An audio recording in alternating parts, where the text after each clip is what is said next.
So Nintendo shared the patch notes for the Sizzle season update last night, and to my surprise it was absolutely packed full of things that they haven't really shared with us in reveals for the season. This includes significant quality of life updates, new features, and so much more that I know you're going to want to learn about. So in this video we're going to be taking a look at 10 new Sizzle season updates and features that you might have missed. It's definitely shaping up to be one of the better updates that we've gotten in the game, so let's jump right into this. First of all, now Nintendo has technically shared this one, and they did kind of elaborate on how it works today over on Twitter, but we still didn't really have a good idea of how this actually works until the patch notes. This is the new fist bump animation which can play at the end of a match. They basically explained that this works as followed. Two players will fist bump after doing exceptionally well during a match. Now, it's unknown what exceptionally well means, but I think it's cool that they're adding in more types of animations, especially one that could be considered an Easter egg in a way. But I'm really curious to see how this will activate exactly. Maybe it'll have to do with how many gold medals you get or something. Or the players who get the most amount of kills, I don't know. Maybe it'll be completely random and saying you'll do exceptionally well is just kind of a bit of flavor text they added in. I guess we'll just have to see, but a neat little update. Second of all, we have shellout tokens. I believe Nintendo did briefly mention these before, but they've elaborated on how they will work and how you actually receive them. Shellout tokens are a new type of item that you will get for winning 5 battles within a single challenge, and they'll basically give you a free roll at the shellout machine. Unfortunately, you can only earn one of these per challenge, which I definitely think is a bit disappointing. I guess they didn't want people to be able to farm these tickets, but then again, I feel like it would have incentivized people to play challenges even more if they could get lots of rewards. Still, I definitely think this update in particular makes sense, so I don't have any other complaints about it. I'm glad to see we're getting new ways to get free pulls at the shellout machine outside of the conch shells during Splatfests and such. Nintendo has also confirmed that they've greatly improved the matchmaking mechanism in Anarchy Battle Open to improve the matchmaking efficiency for groups of 2 players. So this is just a minor update, but it's one that could help out a lot. Now, we're yet to see how effective this will actually be. I guess we'll have to test it out a lot when the update drops. It might take a while to really see what Nintendo means when they say they've improved this, but I still wanted to mention this one because I know matchmaking is such an issue in Splatoon 3, and a lot of you have been wanting to see it get better and better. So hopefully this will provide some much needed improvements. Next, Nintendo has confirmed that they made it so that friends and members of the same pool will be notified when you set a new high score in a big run or extra work. Another fairly minor update, but it's improving pulls even more, which I really like the sound of. I like that they're allowing us to flex our wins and such a lot more. You can do it in Table Turf Battle now, and of course during Splatfests. So it's really cool now that Salmon Run gets some of these improvements too, especially with a big run coming up very early on in June, so I can't wait to take part in that. They've also made it in Salmon Run so that newly added items will be available for trade using fish scales are clearly marked. Unfortunately, it doesn't seem like they're adding any new items to this pool for the season unless they just haven't revealed them, so I'm not sure why this update came now, but it's just a good quality of life upgrade so that if they do add anything new in and you're not sure what is new and what is old, you'll be able to easily tell. It's a small update like a lot of them on this list, but I still think it goes a long way in improving the quality of life of the game, so I gotta mention it here in this video.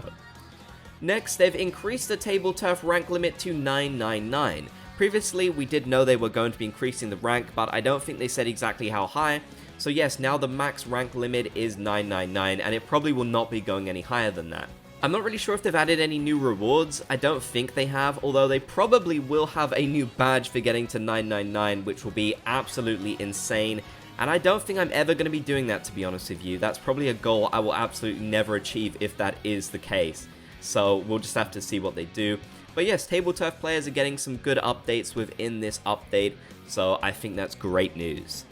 Next, they've added 3 new songs that will play in the lobby. You'll be able to head over to the jukebox and put them straight in. Nintendo did share news about a new band which is coming to the game, which is super cool. I love when they do stuff like that, and getting new music is always fantastic, so I can't wait to hear them.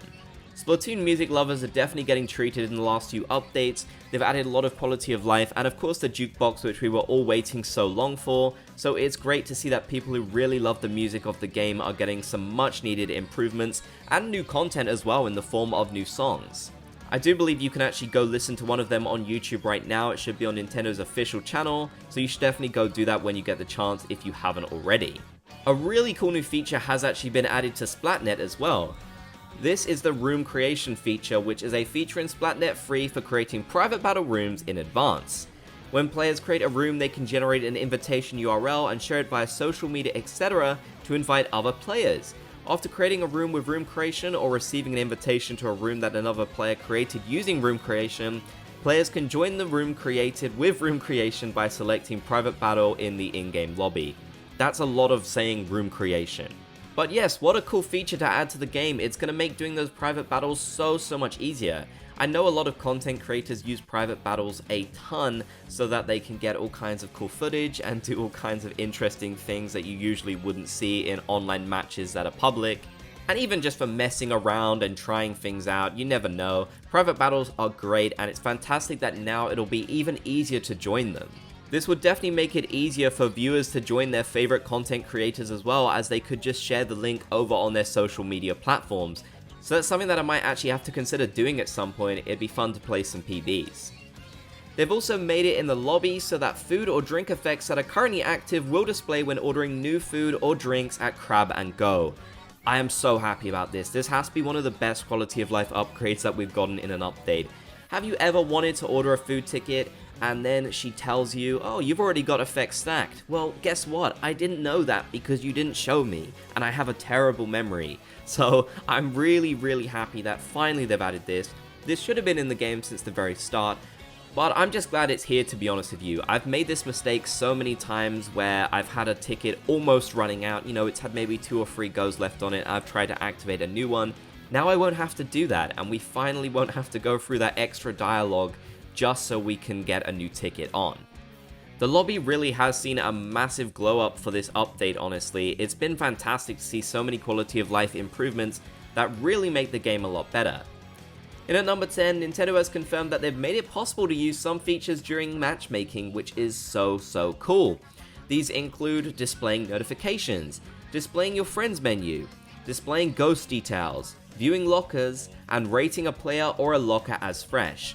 Once again, great quality of life upgrades to lobby, a place where we spend a ton of time, especially with how long it takes to connect to certain games sometimes. So it's really great that we are getting lots and lots of improvements here.